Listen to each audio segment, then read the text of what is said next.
패키지 합의 그리고 4대 분야 합의 앞으로 추가 고위급 회의 이게 큰 틀입니다. 7월 8일까지는 패키지 도출에 합의를 하겠다. 쉽게 말하면 윤석열 정부에서 결정을 안 하고 다음 정부로 넘기겠다. 이렇게 큰 틀에서 합의를 했고요.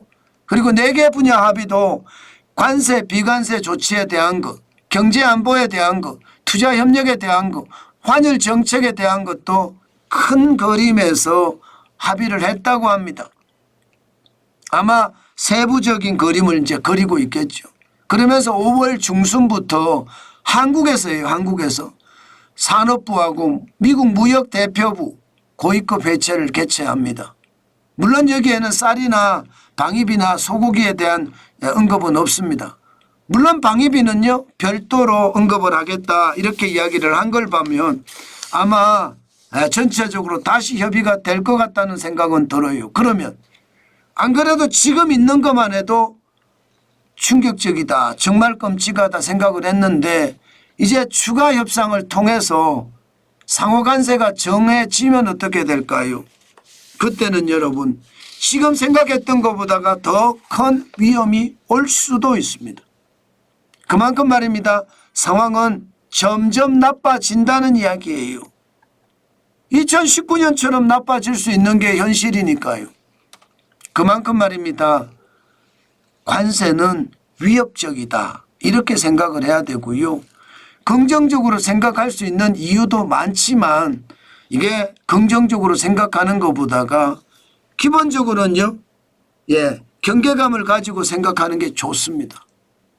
그만큼 우리 상황은 굉장히 나쁘다는 거예요. 게다가 우리는 내수가 좋지 않잖아요. 내수가. 숙박 음식점업 생산지수를 보면 2023년 2분기부터 마이너스 2.0입니다. 7분기 연속 7분기 연속 계속 마이너스입니다. 게다가 2025년 1월 2월에도 마이너스 3.7 마이너스 3.8%잖아요. 안 그래도 말입니다. 수출이 나빠지면 어려울 거다 예상을 하는데 내수는 이미 나빠져 있으니까요. 그러니까 결국은요. 올 것이 올 수밖에 없는 겁니다. 2019년의 상황 굉장히 어려운 상황이 우리 곁에는 덮쳐 올 거고요. 거기에 대한 대비책 여러분 마련해 가야 됩니다. 아무리 다음 정부가 새 정부가 나서서 돈을 뿌린다고 하더라도요. 성장률을 올리는 데는 한계가 있습니다. 지금 JP모건은 0.5% 지금 성장률 보고 있잖아요. CT는 0.6% 보고 있습니다. 이 정도면 여러분 우리 경제가 굉장히 어려워진다는 이야기예요. 지금 한미가 사실 관세 협상을 하면서 긍정적인 요소들이 많이 드러나고 있습니다. 그러면서 투자자들도 긍정 바이러스가 좀 넘치긴 하거든요. 그러나 현재 트럼프 관세만 하더라도 우리 수출에 영향을 미칠 수밖에 없고 내수가 어려워진 것까지 감안을 하면 결국 올 것이 온다는 이야기입니다. 최악의 저성장. 이미 JP모건이나 CT에서는요 0.5% 0.6% 성장을 한다고 하는 걸 보면 우리 경제의 최악의 시나리오는 써지고 있다. 이렇게 봐야 합니다. 그만큼 트럼프 관세는 충격적이다. 이렇게 해석해야 된다는 뜻입니다.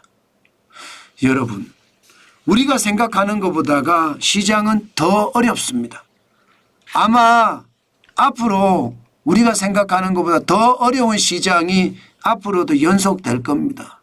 그거 제대로 통제해야 되는데 그게 제대로 통제되기가 참 어렵습니다.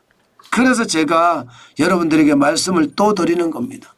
그만큼 상황이 나쁘다는 것 다시 한번 여러분께 말씀 올립니다.